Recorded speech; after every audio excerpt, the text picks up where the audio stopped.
हमने 1857 का विद्रोह देखा था और उसका अध्ययन हमने किया और उसमें देखा था कि विद्रोह के क्या कारण रहे थे। और वो विद्रोह की पृष्ठभूमि भी हमने देखी थी कि ये विद्रोह जो है आकस्मिक नहीं हुआ था, इसके पीछे एक लंबा इतिहास रहा था, करीबन 100 वर्षों का इतिहास, जिसमें भारतीय जो है भारत का, अगर हम कहें, जो शोषण किया गया था, विशेष तौर पर आर्थिक शोषण जो है वो किया गया था वो।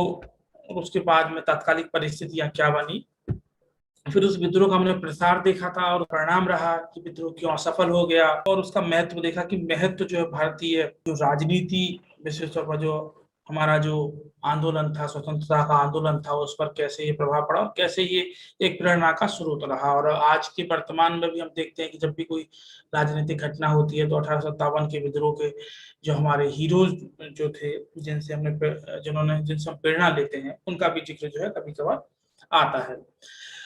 आज का हमारा टॉपिक है सामाजिक धार्मिक सुधार आंदोलन, और ये टॉपिक बहुत महत्वपूर्ण है। चलिए स्टार्ट करते हैं। सबसे पहले हम ये समझने का प्रयास करेंगे कि ये जो आंदोलन थे, सामाजिक धार्मिक सुधार आंदोलन, इसकी जरूरत जो है वो क्यों पड़ी जाके। तो पहले तो दो चीजें यहाँ समझिए कि सामाजिक और जो धर्म है, तो समाज और धर्म जो है वो भारत में एक दूसरे से जुड़े हुए हैं। मतलब जब तक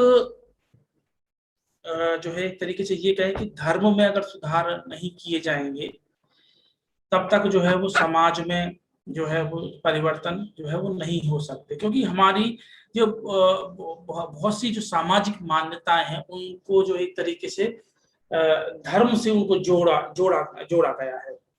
तो इसीलिए जो आंदोलन है वो सामाजिक धार्मिक सुधार आंदोलन की बात कहते हैं, मतलब सामाजिक धार्मिक सुधार आंदोलन के रूप में रहे।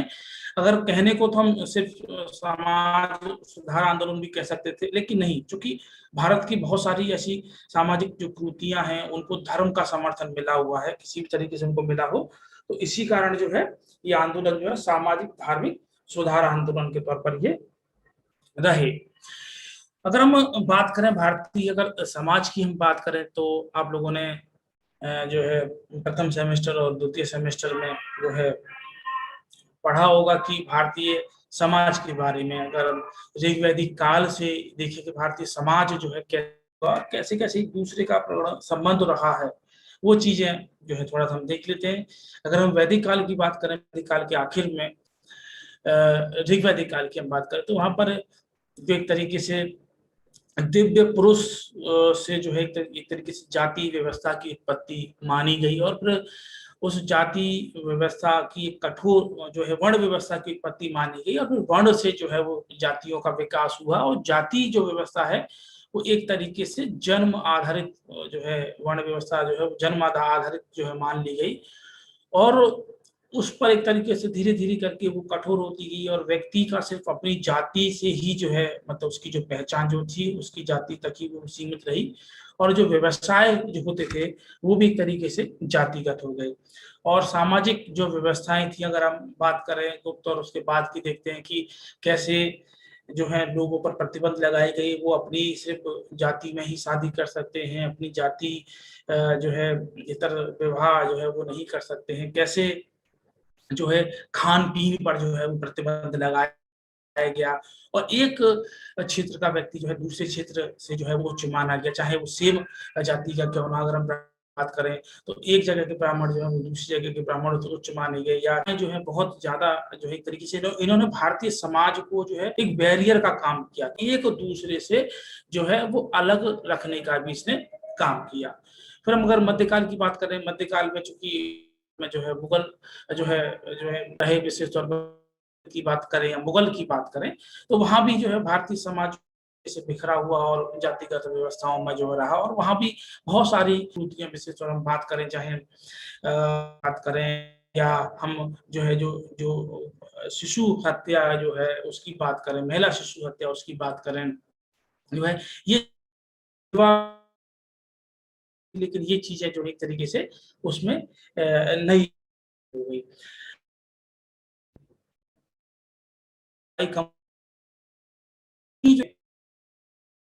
करें तो कंपनी जो है व्यापारिक कंपनी थी, वो व्यापार करने के लिए आई, लेकिन चूंकि जो कंपनी उसके साथ साथ प्रक्रिया को आप समझे, विश्व के किसी भी देश में अगर आप उपनिवेश बनाने की प्रक्रिया को समझिए, ऐसे चली कि पहले जो है व्यापारी जाते थे, व्यापार जो है एक तरीके से हम ये कहें कि जो वहाँ ईसाई ईसाई धर्म का जो प्रचार प्रसार करने के लिए जो पादरी वगैरह जाते थे, और उसके बाद में वो धीरे धीरे करके जो है वो सेना भेज दी जाती थी। तो एक तरीके से लोगों को जो है वो गुलाम बनाने का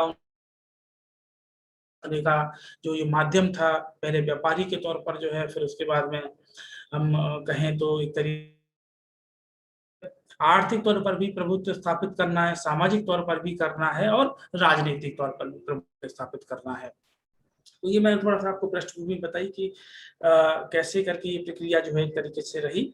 अब हम बात करेंगे कि भारत में सुधारों की आवश्यकता क्यों पड़ी? दोनों चीज़ें मैंने अभी आपको बताई थी।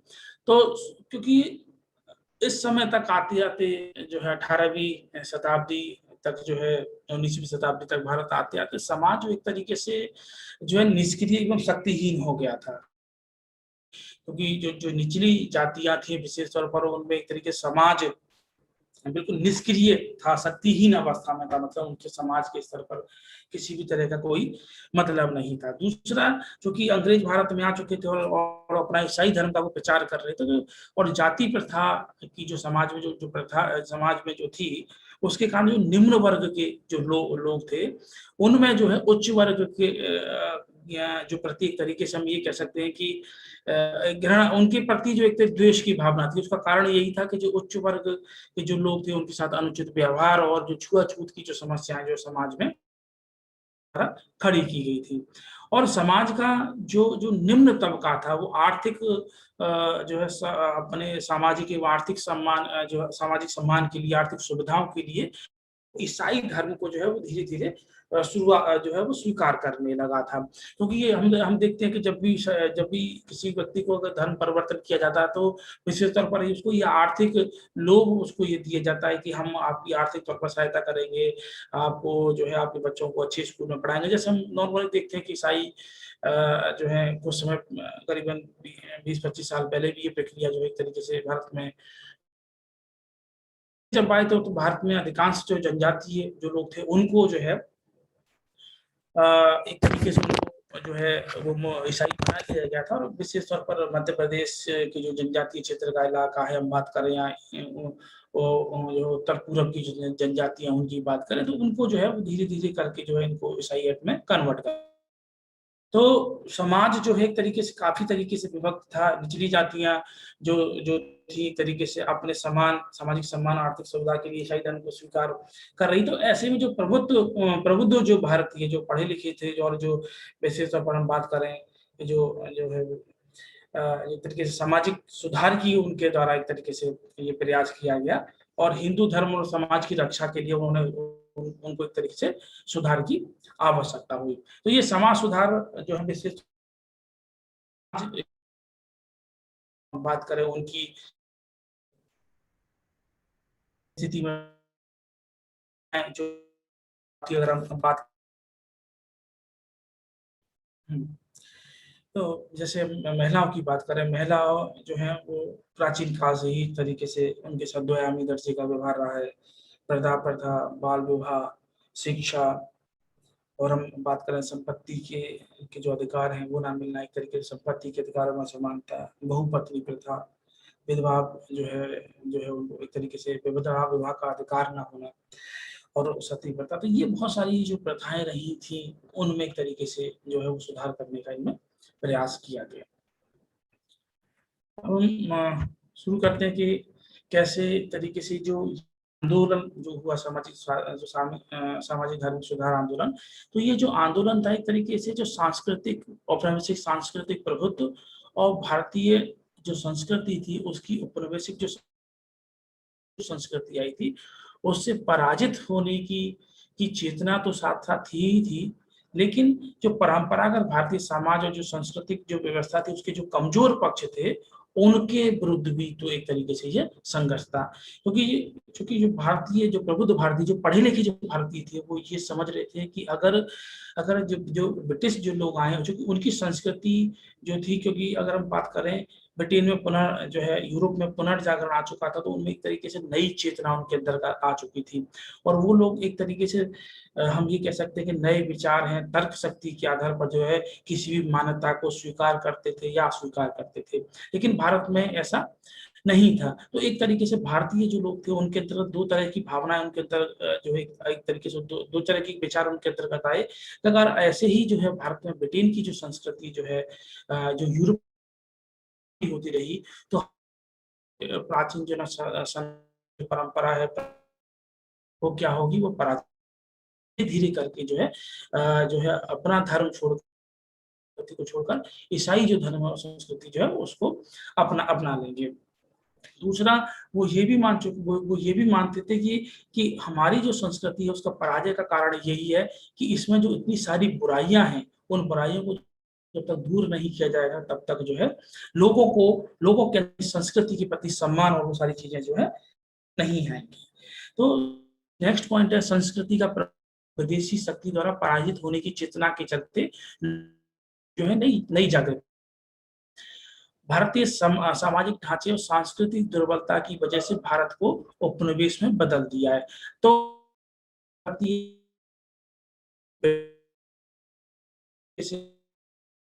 सत्तावन का मानना था कि भारत में जो सामाजिक एवं जो सांस्कृतिक दुर्बलता है उसके कारण जो है ब्रिटेन ने भारत पर जो है वो अधिकार कर लिया है। बुद्धिजीवी जो थे वो ये भी मानते थे कि अपने समाज की शक्ति और कमजोरी को उन्होंने जाना और उन कमजोरियों को दूर करने का प्रयास किया। जैसे कि पढ़े लिखे भी समझते थे कि भारत में जो सामाजिक स्तर पर कौन कौन सी बुराइयां हैं उनको उन्होंने दूर करने का जो है उनके द्वारा प्रयास किया गया। अब हम बात करेंगे कि जो भारत में जिन्हें पुनर्जागरण का जिनको अग्रदूत माना जाता है कि उनके द्वारा और ये जो सुधार प्रारंभ हुआ था और राजा मोहन राय थे इन्हें भारतीय जागरण का अग्रदूत, सुधारवादी जो आंदोलन है उनका प्रवर्तक और आधुनिक भारत का पिता या ये कहें इनको जो है इनको आधुनिक भारत का जो है वो पिता कहा जाता है। तो जैसा कि आपके राय का तो नहीं है डायरेक्ट, क्योंकि ब्रह्म समाज की बात की गई तो ब्रह्म समाज के साथ ही जो है हम राजा मोहन राय के बारे में भी जो है वो पढ़ेंगे। अगर हम थोड़ा सा और बात करें जो ये दो प्रकार के आंदोलन थे। जो आंदोलन सामाजिक है कि जो है कि जागरूक होंगे और वो जो उनके अंदर कुछ जागरूकता आएगी तो जो सामाजिक जो कुरीतियां हैं वो धीरे धीरे दूर हो जाएंगी। और दूसरे जो प्रवर्तक दूसरे जो सुधारक थे उनका मानना था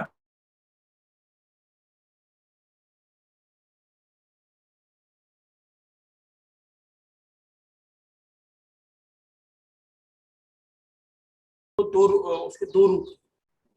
पहला रूप तो हमने बात करी थी कि सुधारवादी तौर पर था कि मतलब इसका मतलब पहला ये था कि जो जो सुधारक थे वो ये उनका प्रयास ये था कि लोगों के अंदर जो है वो जागरूकता पैदा की जाए। तो सामाजिक जो कुरीतियां हैं विशेष तौर पर हम पति प्रथा की बात करें या पुनर्विवाह को जो है देखकर जो है या जो शिशु जो छोटी बच्चियां थी उनका वध की जो है या अन्य भी जो महिला शिक्षा को लेकर जो भी थी जागरूकता उनके अंदर जो है वो पैदा की जाए। और दूसरे जो सुधारक थे उनका मानना ये था कि नहीं हमको जो है जो ब्रिटिश जो सरकार है जो कंपनी है उसके माध्यम से जो कानून बनाकर जो है वो जो है इनमें इन कुरीतियों को दूर करने का प्रयास किया जाए। तो हमारे जो अगर हम बात करें कि जैसे जैसे राजा मोहन राय थे तो राजा मोहन राय जो है वो दोनों ही उन्होंने जो है समाज के स्तर पर भी चेतना लाने का प्रयास किया और सती प्रथा जैसी जो बुराई थी उसको दूर करने के लिए कानून बनाने का भी उनके द्वारा प्रयास किया गया। अगर हम जो है सबसे जैसे बात करें ईश्वर चंद्र विद्यासागर की तो उन्होंने जो है विधवा जो है विवाह को लेकर विधवा पुनर्विवाह विवाह को लेकर जो है उन्होंने जो है समाज के स्तर पर भी चेतना लाने का प्रयास किया, और जैसा कि आपको पता है कि 1856 में उनके द्वारा कानून भी इसके लिए बनाया गया, और समाज में भी खुद उन्होंने उदाहरण प्रस्तुत किया। उन्होंने विधवा जो है ब्राह्मणी थी जो है उसके साथ उन्होंने विवाह किया। तो इनके जो द्वारा जो हमारे समाज सुधारक है उनके द्वारा दोनों स्तर पर जो इसमें प्रयास किया। अब हम बात करते हैं ब्रह्म समाज। तो ब्रह्म समाज की स्थापना जो है वो राजा राय के द्वारा की गई थी 1828 में। क्योंकि और ब्रह्म समाज जो है पहला ऐसा जो है आंदोलन था जिसने जो है भारत में जो सुधारवादी जो थे, पहले से सुधारवादी थे, जिनके द्वारा इस दिशा में जो है सबसे जो है वो सोचा गया, और सरकार के द्वारा मतलब सरकार के माध्यम से उनके द्वारा जो बुराइयां थी उनको दूर करने के लिए प्रयास किया गया।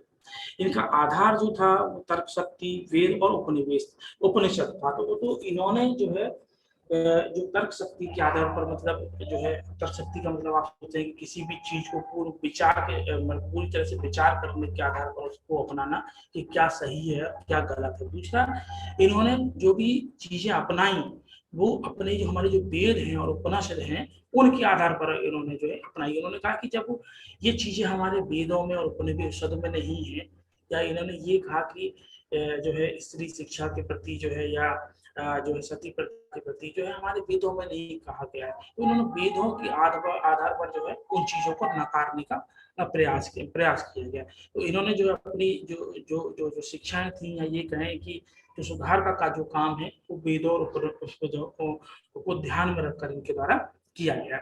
अब हम बात करेंगे ब्रह्म समाज के उद्देश्य की। तो राजा मोहन राय की मान्यताओं के अनुसार हिंदू धर्म में सुधार लाना। अब राजा मोहन राय की बात करें तो ये जो है विशेष तौर पर जो है एक तरीके से ये कह सकते हैं कि बहुत सारी मान्यताएं जैसे जो मैंने नीचे दे रखी है वो अधिकांश जो है इन्हीं की मान्यता ही है। इन्होंने मूर्ति पूजा का जो है इन्होंने विरोध किया था, और एक तरीके से जो है बहुत सारी इन्होंने संस्थाएं भी बनाई। उनका उद्देश्य यही था कि जो लोगों के अंदर जो है एक तरीके से सामाजिक चेतना लाई जाए, हिंदू धर्म को स्वच्छ बनाने का यह मतलब है कि हिंदू धर्म में जो बहुत सारी जो कुरीतियां आ गई हैं उनको जो है वो दूर करना, एकेश्वरवाद की शिक्षा देना। एकेश्वरवाद का मतलब ईश्वर जो है वो एक है। अगर हम भारत की अगर हम बात करें, हिंदू धर्म की बात करें, तो वहाँ बहुत सारे देवी देवता हैं जो है उनकी जो है वो पूजा होती है। तो उनका मानना ये था कि ईश्वर जो है वो एक है। मानवीय प्रतिष्ठा पर जोर देना। तो मानव का प्रतिष्ठा मतलब ये कि हर मानव को जो है केंद्र में उसके विषय में सोचना। जैसे हम जितने भी आंदोलन हुए हैं, हम चाहे प्राचीन काल की बात करें, मध्यकाल की बात करें, भक्ति आंदोलन हुआ था उसकी भी बात करें, या सूफी जो संत आए उनकी भी बात करें, और ऐसे ही हमारे जो समाज सुधार आंदोलन है, इन्होंने जो मानव के कल्याण पर इन्होंने जोर दिया। इन्होंने एक तरीके से ये कहा कि मानवता की जो सेवा है वही जो है किसकी सेवा है, ईश्वर की सेवा है। तो हमें मानव अगर इंसान भूखा है, गरीब है, जो है उसको जो है मूलभूत सुविधाएं नहीं मिल पा रही, हमें ये सुविधाएं जो है उसको देनी है। तो मानव की स्थिति में सुधार जो है वो लाने का जो है वो तरीके से इनके द्वारा प्रयास किया गया। और ये विचार जो मानवतावादी जो दृष्टिकोण है, ये जो है एक तरीके से प्राचीन भारत में तो था ही। चाहे हम अशोक की बात करें, अशोक की अगर आप अवनी की देखेंगे या उसके द्वारा जो समाज सुधार किए गए, तो उसमें कहा है कि भाई लोगों को जो है निःशुल्क जो है कुएं खुदवाना, जो है पानी की व्यवस्था कराना, फलदार वृक्ष लगवाना। तो ये मानव सेवा जो है भारतीय उसमें रही है। लेकिन ये अगर आप वैसे देखें, जो मानवतावादी जो दृष्टिकोण है, जो विचार के तौर पर हमने जो है इस तरीके से यूरोप से लिया। जब यूरोप में पुनर्जागरण का काल आया तो उससे पहले वहां भी धर्म पर एक तरीके से जोर था, लेकिन जब पुनर्जागरण आया तो उन्हें जो है उसका एक दृष्टिकोण ये भी था कि मानव को विचार में रखकर उसकी भलाई के लिए जो है वो कार्य किया जाए। मूर्ति पूजा का इनके द्वारा विरोध किया गया, क्योंकि मूर्ति पूजा की हम अगर बात करें तो जो है देखते हैं कि कुषाण काल से ही जो एक तरीके से मूर्ति की जो है मूर्तियां जो है बनने लगी थी। तो विशेष तौर पर ये शुरुआत तो जो है वो बौद्ध धर्म से हुई, और इन चीजों को धीरे धीरे करके जो है वो हिंदू धर्म में भी जो है किया गया। तो माना जो है आप उसकी पूजा जो है किसी भी तरह कर सकते हैं। कुछ नहीं है कि उसकी जो पूजा जो है मूर्ति बनाकर ही वो की जाए। तो मूर्ति पूजा करने के द्वारा जैसे अमानवीय जो प्रथाएं थी उनकी भी इनके द्वारा आलोचना की गई। तो हमें पता है कि इन्होंने एक जो कानून बनवाया था सती प्रथा को जो है वो रोकने के लिए। अब हम बात करें कि नेक्स्ट जो है वो प्रार्थना समाज की। प्रार्थना समाज जो है इसकी स्थापना 1867 में ये बम्बई होगा। ये मुंबई जो है वो नोट हो गया है। तो मुंबई तो अब बोला जाता, पहले बम्बई ही इसको बोला जाता था, तो इसको बम्बई भी आप पढ़िएगा। संस्थापक जो थे वो आत्माराम भानुरंग थे। ये जो प्रार्थना समाज था इसका भी उद्देश्य अब हम बात करें वही था जो एक तरीके से जो है एक तरीके से जो है अभी हमने बात करी थी आपसे राजा मोहन राय का जो ब्रह्म समाज था उसके बारे में जो आपसे बात करी थी, इसका भी अमूमन एक तरीके से उद्देश्य यही था कि समाज में जो एक तरीके से सुधार लाया जाए। और ये जो था क्योंकि ये महाराष्ट्र वाला जो क्षेत्र है वो विशेषतौर पर मुंबई जो है वहाँ की स्थापना की, तो इसने तरीके से उस क्षेत्र में काम किया। और जो ब्रह्म समाज है उसने जो है विशेषतौर पर जो कि बंगाल से था तो उस क्षेत्र में उसने कार्य किया। इसका उद्देश्य जो है वो जाति प्रथा का विरोध करना था, पुरोहितों के आधिपत्य की आलोचना। तो इनका ये मानना था कि इनका जो विशेषतौर मानना था कि भाई ईश्वर की आपको आराधना करनी है, किसी व्यक्ति को ईश्वर की आराधना करनी है तो ईश्वर की आराधना के बीच में एक पुरोहित को मध्यस्थ के तौर पर क्यों स्वीकार किया जाए। तो इन्होंने ये कहा कि अगर किसी व्यक्ति को ईश्वर की प्रार्थना करनी है तो वो डायरेक्ट ईश्वर की प्रार्थना करे। तो इन्होंने जो पुरोहित जो है बीच में एक तरीके से मीडिएटर की जो भूमिका निभा रहे थे उसकी जो है इन्होंने आलोचना की। दूसरा, समाज में जो भी चाहे हम वैदिक जितने भी कर्मकांड होते थे, चाहे कोई भी चीज होती थी, तो उस पर इन जो पुरोहित जो थे उन्होंने आधिपत्य अपना स्थापित कर लिया था और हर चीज को एक तरीके से जटिल बना दिया था इन लोगों ने। तो इन्होंने उसका इन्होंने जो है वो आलोचना की। इन्होंने ये कहा कि हर व्यक्ति को जो है एक तरीके से जो है ये अधिकार है कि वो स्वतंत्र रूप से जो है ईश्वर की जो है किसी भी तरीके से ईश्वर की जो है वो प्रार्थना करें। ये कोई जरूरी नहीं है कि इसके लिए कोई स्पेशल नियम और जो है वो विधि विधान ही हो।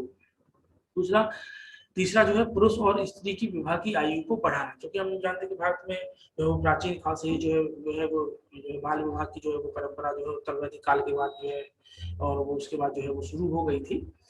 और पूर्व मध्यकाल तक आते आते देखते तो ये जो प्रथा जो है काफी अधिक बढ़ गई थी और जो है छोटी छोटी बच्ची 3-4 साल तक की जो बच्चियां थी उनका जो है विवाह कर दिया जाता था। तो इनका ये था कि स्त्री और जो है जो पुरुष है उनकी विवाह की जो है वो आयु बढ़ानी चाहिए। इसके पीछे अन्य कारण भी है जो है वो भी कार्य कर रहे थे।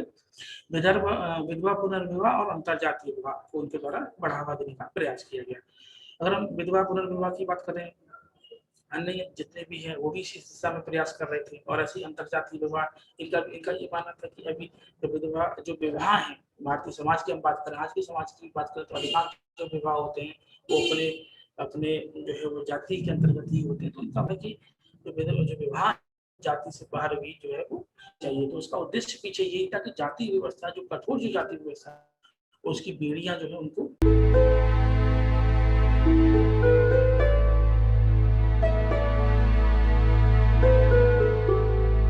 मिशन की। और बाद में जो है बेंगलुरु कलकत्ता में जो मिशन की जो है वो स्थायी रूप से जो है वो स्थापना कर दी गई। तो हम बात कर रहे हैं विशेष तौर पर जो है रामकृष्ण की।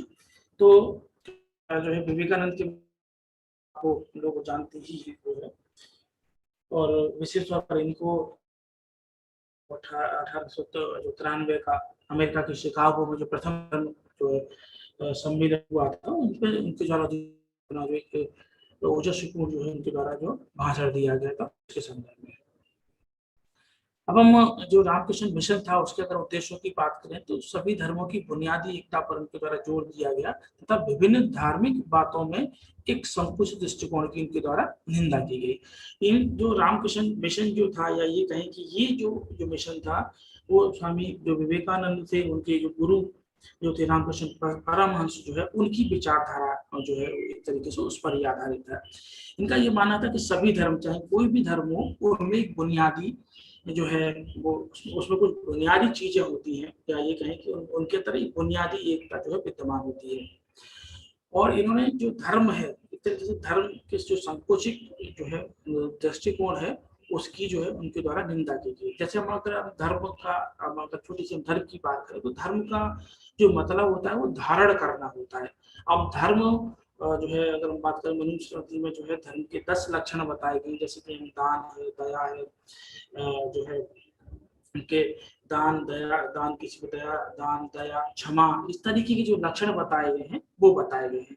तो ये जो जो लक्षण है ये तो हर धर्म में विद्यमान है भाई। हर कोई जो धर्म को दान की बात करता है, मतलब दान मतलब गरीब लोगों को जो है दान देने के, मतलब कोई अगर निर्बल व्यक्ति है उस पर दया की बात करता है, क्षमा की बात करता है, चाहे हम किसी भी धर्म की बात करें, चाहे हम जैनों की बात करें या बौद्धों की बात करें, हिंदुओं की बात करें या ईसाइयत की बात करें, मुस्लिम की किसी भी धर्म की बात करें, तो हर धर्म में जो है वो मूलभूत तत्व होते हैं जो हर धर्म में जो है वो पाए जाते हैं। तो उन्होंने कहा कि जो धर्मों में बुनियादी जो एकता होती है उस पर जोर दिया, और धर्म का जो बाह्य दृष्टिकोण है, मतलब बाह्य जो रूप जो संकुचित हो गया है उसकी इनके द्वारा निंदा की गई। मानवतावादी राहत कार्य एवं इन्होंने कार्य किए। और अगर हम बात करें रामकृष्ण मिशन, वो अभी कार्य कर रहा है। तो मानवतावादी राहत कार्य का मतलब यही था कि इन्होंने जो है कहा था, जो है स्वामी विवेकानंद ने एक तरीके ये कहा था कि मैं जो हूँ सबसे बड़ा कार्य जो है वो मानव के लिए जो है वो कार्य करना है, मानव की स्थिति में जो है वो सुधार लाने के लिए कार्य। देश के विभिन्न भागों में स्कूलों, अस्पतालों, दवाखाने आदि खोलकर जो है उनकी सेवा की गई। इनका उद्देश्य जो है व्यक्ति की मुक्ति नहीं बल्कि समाज कल्याण और समाज सेवा पर था। इनका उद्देश्य जो एक व्यक्ति का कल्याण मात्र नहीं था, ये एक व्यक्ति की मुक्ति पर जो है वो कार्य नहीं करते, बल्कि पूरे समाज के ये कार्य करते हैं। मूर्ति पूजा, तो यहाँ ब्रह्म समाज देखा, उन्होंने मूर्ति पूजा और जो है बहुदेववाद, मतलब एक जो है का एक तरीके से विरोध किया और एक सदवाद का उन्होंने समर्थन किया। लेकिन यहाँ स्वामी विवेकानंद जो है उनसे थोड़े अलग है। उन्होंने ये कहा कि ये व्यक्ति की स्वतंत्रता है, वो जो है वो किसी भी रूप में जो है उसको पूजे। तो एक तरीके से इन्होंने जो मूर्ति पूजा जो थी उसका उनके द्वारा समर्थन किया गया। और बहुदेववाद, उन्होंने ये कहा कि जो है रूप जो है वो अलग अलग हो सकते हैं जाके। तो बहुदेववाद एक तरीके से व्यक्ति जो है अपने अनुसार जो है वो इनको मान सकता है। तो एक तरीके से मूर्ति पूजा बहुदेववाद जो है इनके द्वारा समर्थन किया गया। इनके अनुसार जो है क्योंकि ईश्वर जो है साकार और निराकार दोनों हो सकता है। जैसे मैंने अभी बात की थी मूर्ति जो समर्थन किया जा रहा है, बहुदेववाद का जो समर्थन किया जा रहा है, उसका कारण यही है कि ईश्वर जो है साकार और निराकार हो सकता है। अगर हम भक्ति आंदोलन की बात करें जो 7 से 12वीं शताब्दी तक चला और उसके बाद भी जो है वो चलता रहा 15वीं शताब्दी तक, तो धारणा है वो ईश्वर संबंधी जो या ईश्वर के आधार पर हम लेके चले दो तरीके से।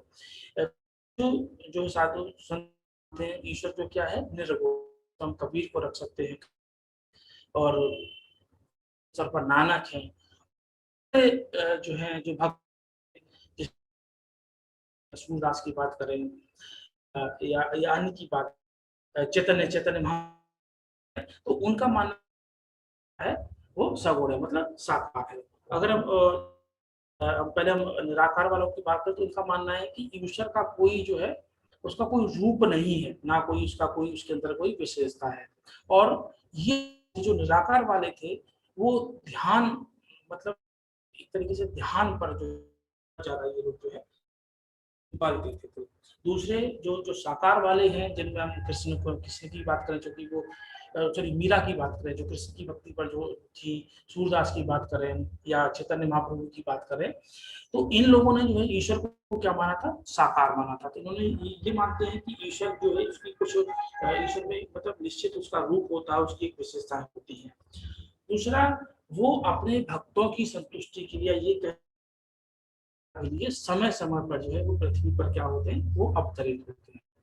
और ये जो व्यक्ति है जो है तरीके से और एक तरीके से ये इन्होंने कहा माना कि व्यक्ति जो है जो ईश्वर है उसका हम जो है हम एक तरीके से कह सकते हैं कि उसको हम जो मूर्तियों के तौर पर जो है उसको साक्षात्कार मूर्ति के तौर पर हम उसका कर सकते हैं। तो यहाँ पर समझोगे कि साकार और निराकार का क्या अंतर है। और इन्होंने जो विभिन्न प्रतीकों के द्वारा भी की जा सकती है। तो यहाँ प्रतीकों का मतलब ये है कि चाहे आप मूर्ति के तौर पर भी करिए या किसी अन्य प्रतीक के तौर पर जो है उसकी जो है पूजा करिए। तो यहाँ इनका जो ईश्वर है वो साकार निराकार दोनों हो सकता है। विभिन्न अनुभूतियों के माध्यम से जो है उसकी जो है वो पूजा की जा सकती है। स्वामी विवेकानंद को 19वीं शताब्दी के नव हिंदू जागरण का जो है वो प्रतीक माना जाता है। और सुभाष चंद्र बोस ने विवेकानंद को आधुनिक राष्ट्र का आध्यात्मिक पिता कहा। जैसे कि आप जानते हैं कि जो है जो नव हिंदू जागरण जो है उसके उद्धार में वो जो है बहुत बड़ी भूमिका रही थी। भारतीय जो तरीके से हिंदू धर्म है वैसे तो उसको जो है विश्व के अन्य देशों में फैलाने का कार्य जो है उसकी जो विशेषताएं हैं पश्चिमी जो देश है उनको अवगत कराने का कार्य जो है वो स्वामी द्वारा किया गया था। और मैंने अभी पहले बताया था कि 1890 में इनके द्वारा जो शिकागो में जो आयोजित प्रथम धर्म सम्मेलन जो हुआ था उसमें जो भाषण दिया था तो उससे एक जो है पृष्ठभूमि जो है बनी थी।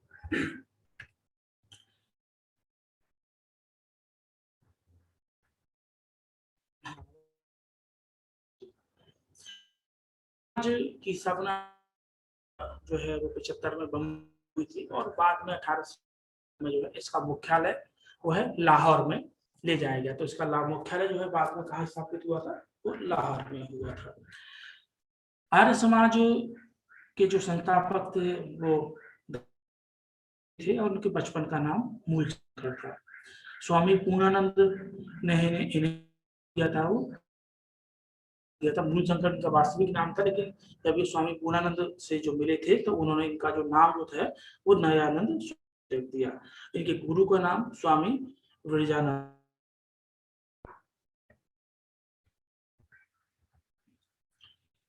स्वामी विवेकानंद जो है स्वामी दयानंद सरस्वती ने वेदों की ओर सभी मैंने बात करी कि स्वामी विवेकानंद जो है इनकी बात करी थी मैंने राजा मोहन राय की तर्क शक्ति और वेद और उपनिषदों के आधार पर जो है की बात करी थी उन्होंने।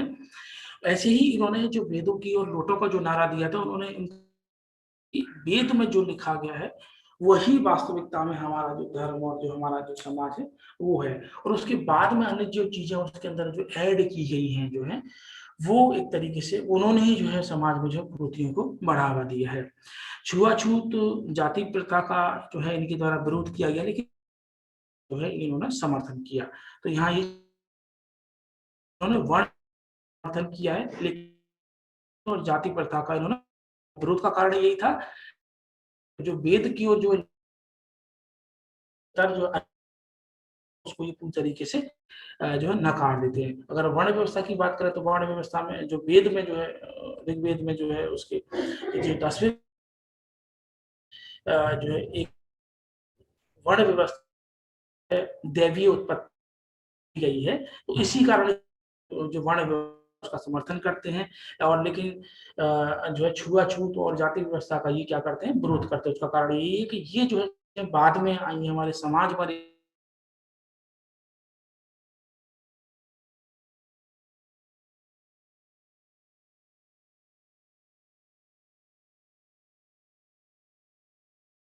शुद्धि आंदोलन चलाया।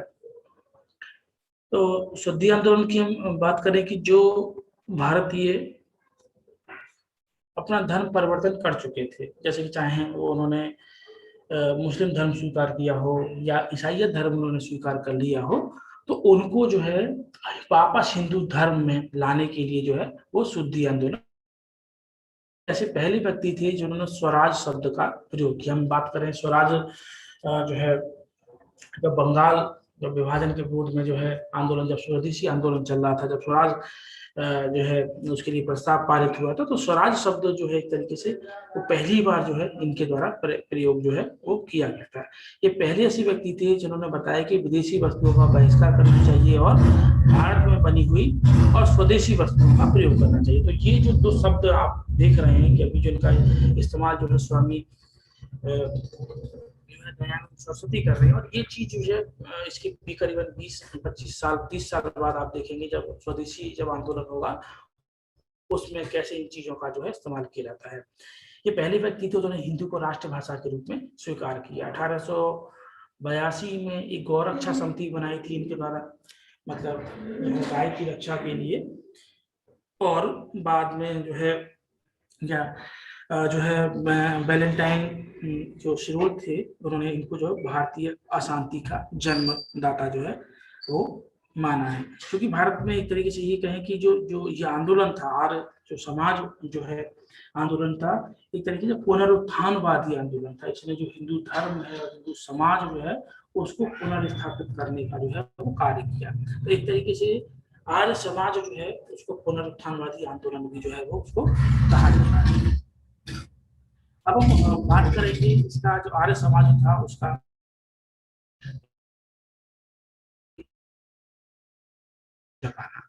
इससे राष्ट्रवाद को बढ़ावा मिला। तो अभी जैसे मैंने बात करी थी कि जो वैलेंटाइन जो शिरोल है उसने क्या कहा है कि अशांति का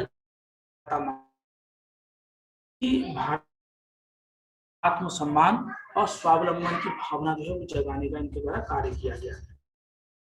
जो राष्ट्रीय भावना एक जो लोग हैं उन्होंने एक राष्ट्र के रूप में जो है वो सोचना जो है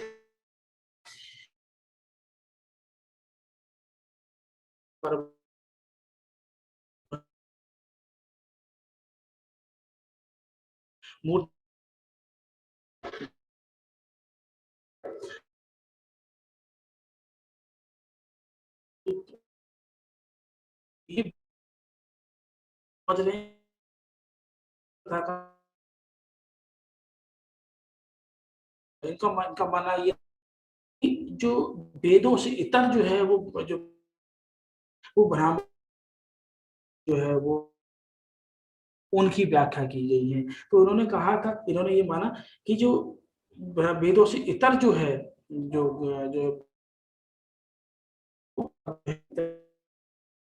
और धर्म की जो तरीके से विरोधी थे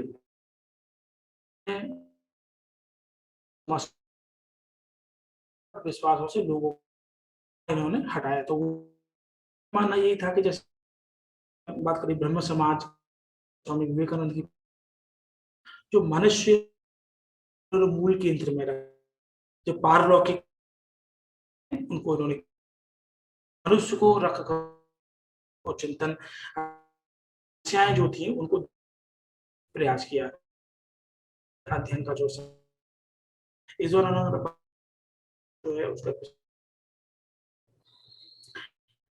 हमने जो पश्चिम में जो हुआ था जो विज्ञान में जो विकास हुआ था उसकी ओर कोई ध्यान नहीं का मानना था कि पश्चिम क्योंकि हम देख और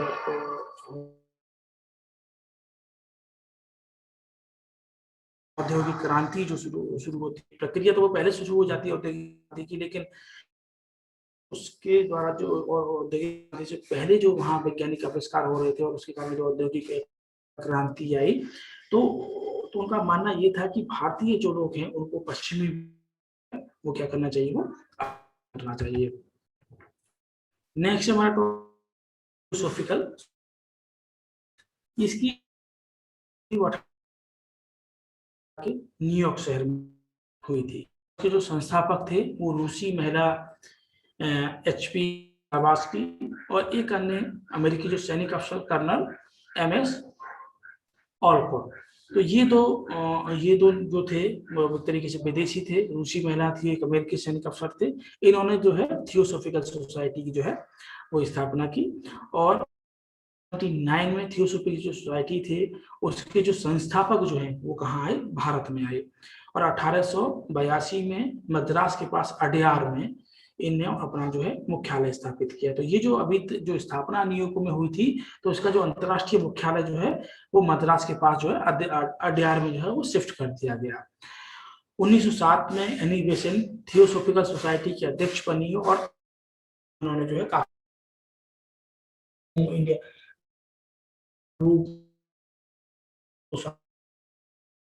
और राष्ट्रीय कांग्रेस की जो है ये पहली जो है अध्यक्ष चुनी थी, भारतीय नहीं थी, भारतीय तो जो है सरोजिनी नायडू की पहली महिला जो है वो अध्यक्ष जो है वो चुनी है। तो चूंकि ये जो मैडम जो है ब्लावात्स्की थी, महिला जो थी, ये भारतीय जो संस्कृति, जो समाज एवं संस्कृति जो थी उससे जो है काफी पुरानी थी, लेकिन इनका भी मानना ये था कि भारतीय जो समाज है, जो संस्कृति है जो है, उसमें जो है कुछ बुराइयां आ गई हैं, उनको दूर कर दिया जाए तो भारतीय जो संस्कृति है वो एक तरीके से अपने मूल रूप में जो है आ सकती है।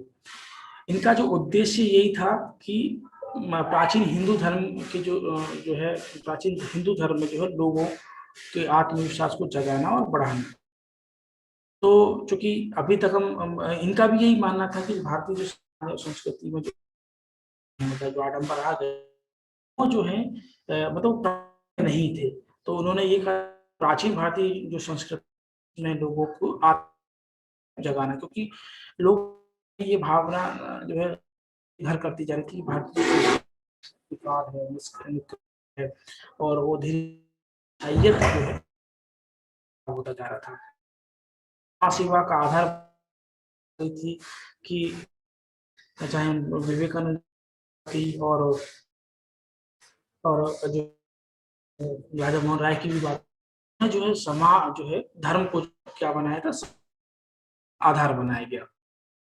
और जातिवाद जो प्रथा थी, विधवाओं की दशा में सुधारने का एक लोगों में राष्ट्रीयता विकास किया गया। तो हमने देखा था कि 1857 का सफल क्यों हुआ कि ही नहीं थी, तो इन्होंने की भावना काफी लोगों में विकास जो है विकास करने का जो है प्रयास किया गया। नव युवकों की शिक्षा का प्रयास किया गया।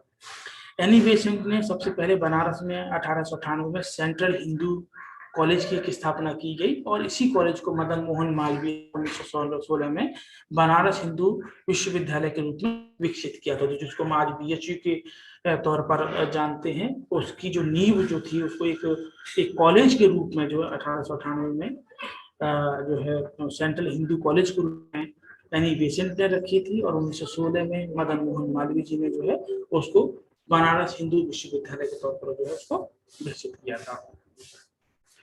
अब हम बात करते हैं मुस्लिम धर्म सुधार आंदोलन की, चूंकि ये भी थोड़ा सा यार इस टॉपिक को हम लोग खत्म कर देंगे।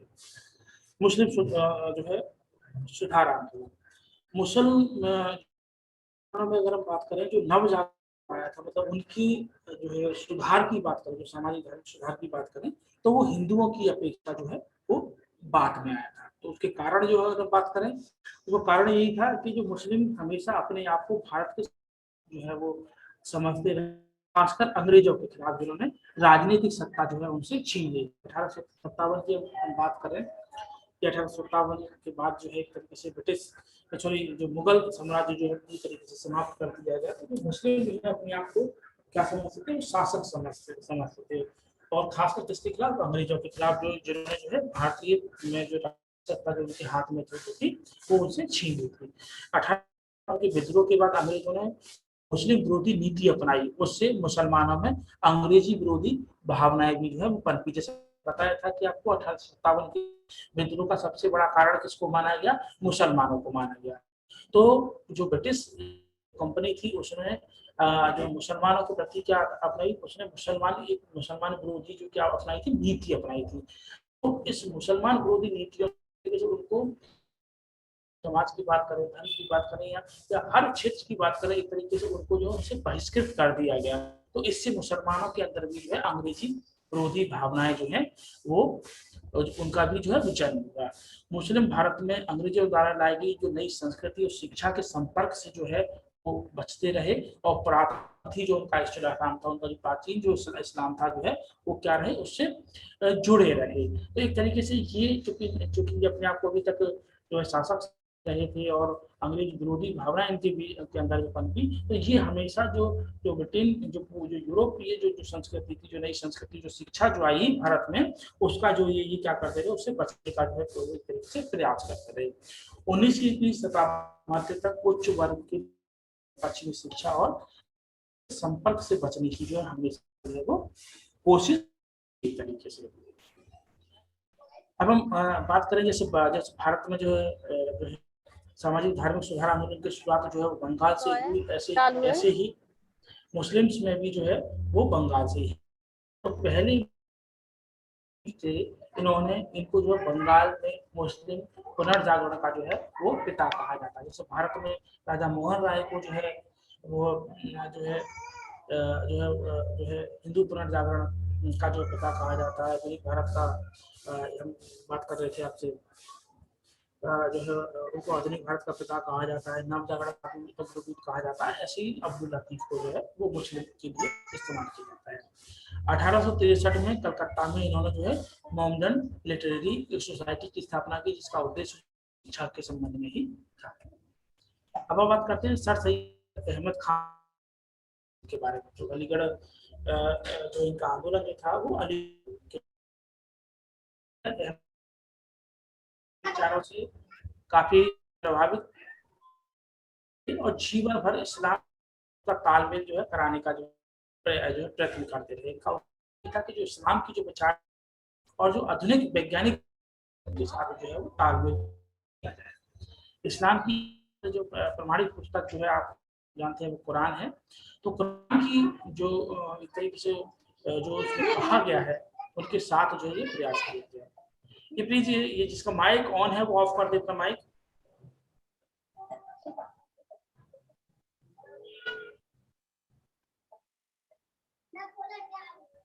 ये माइक किसका ऑन है, प्लीज आप अपना माइक ऑफ कर दीजिए।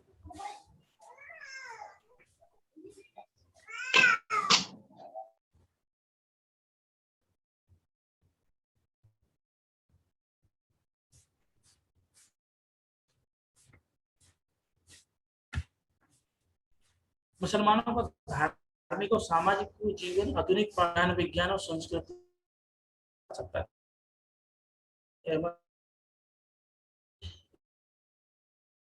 कि जो सामाजिक और धार्मिक जीवन जो है पाश्चात्य ज्ञान विज्ञान जो संस्कृति है वो सुधारा जा सकता है। तो उन्होंने अपने जो जीवन था कि जो अंग्रेजी सरकार मुसलमानों के संबंधों को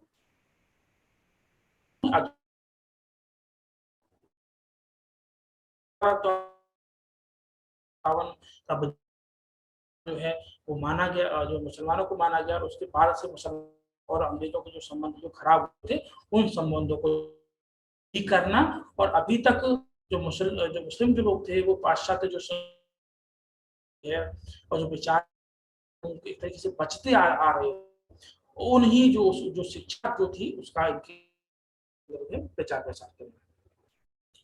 आधुनिक शिक्षा का प्रचार प्रसार इनके जीवन का रहा और इसकी उन्होंने 1875 में अलीगढ़ में स्कूल की और 1878 में ये जो स्कूल था वो कॉलेज बना और 1920 में अलीगढ़ विश्वविद्यालय के रूप में ये जो है वो परिवर्तित हो गया। तो ये मुस्लिम यूनिवर्सिटी कहते हैं। उसकी स्थापना जो 1875 में स्कूल के तौर पर थी, बाद में 3 साल बाद ये कॉलेज बना और उसके बाद ये यूनिवर्सिटी के तौर पर जो है वो परिवर्तित हो गया। इसकी स्थापना पश्चिमी विज्ञान और संस्कृति के प्रचार के लिए की। विश्वविद्यालय जो था वो स्थापना जो है जो कहें जो स्कूल जो बनाया गया था वो पाश्चात्य जो ज्ञान जो संस्कृति है उसको उसके अध्ययन का ही एक तरीके से ये था। सर सैयद जो सहिष्णुता के पक्के समर्थन ये था कि धर्म है, चाहे उनकी की बात धर्म है, उनको एक तरीके से जो है निभा से ये देखते थे सभी के साथ जो है समानता रूप से उनका विश्वास था कि सभी बुनियादी एकता मौजूद बताया था कि इनका भी मानना यही था कि सभी धर्म उनमें एक बुनियादी एकता मौजूद है। जैसे मैंने अभी धर्म की व्याख्या मैंने बताई थी, तो उनका भी यही मानना था कि हर धर्म में जो है कुछ बुनियादी चीजें हैं और वो जो बुनियादी चीजें हैं वो जो सभी धर्म एक है।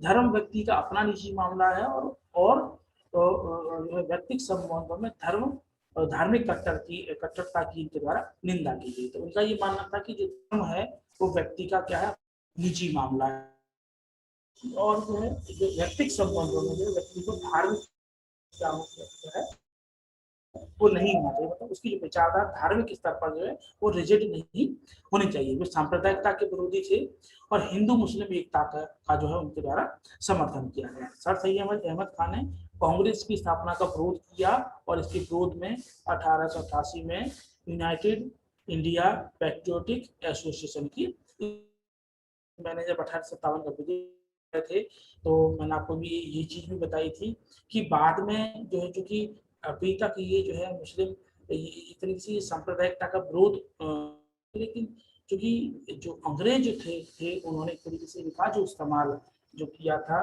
भारत में, जो राष्ट्रीय जो आंदोलन, एक तरीके से जो राष्ट्रीयता की भावना का धीरे धीरे उदय हो रहा था और कांग्रेस की जो स्थापना हुई थी और उस दौरान सैयद अहमद खान का जो है वो इस्तेमाल किया और सर सैयद अहमद खान ने क्या किया, कांग्रेस की जो थी उसकी स्थापना का विरोध किया और विरोध के फलस्वरूप उन्होंने एक संस्था, एक एसोसिएशन की स्थापना की, इसका नाम था United India patriotic association.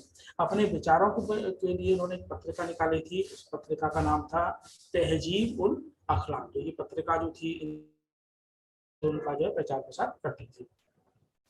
Sir Syed Ahmad Khan ने सामाजिक सुधार के भी कार्य किए थे और मुसलमानों से मध्यकालीन रीति रिवाज और विचार एवं कर्म की पद्धति को छोड़ने का इन्होंने माना था कि मध्यकाल में जो भारत में जो रीति रिवाज थे, जो विचार थे, जो कर्म जो में थे आ गए थे, उनको छोड़ दिया जाए और नए जो आधुनिक विचार हैं जिनका जो धर्म के साथ जो है समायोजन हो सके उनको जो है वो अपनाया जाए। समाज में महिलाओं की स्थिति को सुधारने का प्रयास इनके द्वारा किया गया, पर्दा प्रथा छोड़ने और स्त्रियों में शिक्षा का प्रसार का इनके द्वारा समर्थन किया गया। बहु विवाह प्रथा और मामूली बात पर जो तलाक जो दे दिया जाता है उसकी प्रथा का जो है इनके द्वारा जो है तरीके से निंदा की गई, उसका इनके द्वारा विरोध किया गया। अब हम बात करते हैं देवबंद आंदोलन। देवबंद आंदोलन 1866 में जो है ये शुरू हुआ था और ये उलेमा जो है मोहम्मद कासिम ननौतवी रशीद अहमद गंगोई के नेतृत्व में देवबंद सहारनपुर में स्कूल खोला गया। तो ये जो देवबंद आंदोलन जो है इसकी शुरुआत जो है दो व्यक्तियों ने की, ननौतवी और रशीद अहमद गंगोई, और ये जो है देवबंद जो है सहारनपुर में खोला गया, अभी भी जो है ये है वहां पर, और ये पुनरुद्धारवादी आंदोलन था। जैसे मैंने अभी बात करी थी हिंदू धर्म में जो पुनरुद्धारवादी जो आंदोलन वो था दयानंद सरस्वती का, ऐसे ही मुसलमानों में जो था पुनरुद्धार, तो इन्होंने भी जो है सिर्फ कुरान और हदीस को इन्होंने जो है वो माना और बाकी बात की जो अन्य जो चीजें थी इनके जो शास्त्र थे उनको इनके द्वारा नकार दिया गया। दूसरा, विदेशी शासकों के विरुद्ध जिहाद की भावना को जीवित रखना। तो जिहाद का मतलब होता है धर्म युद्ध जो है, तो इनका भी मानना था एक तरीके से, जैसे कि जो धर्म परिवर्तन जो समय जो ज्यादा से ज्यादा बढ़ रहा था, तो अपने धर्म की रक्षा के लिए, क्योंकि ये विदेश जो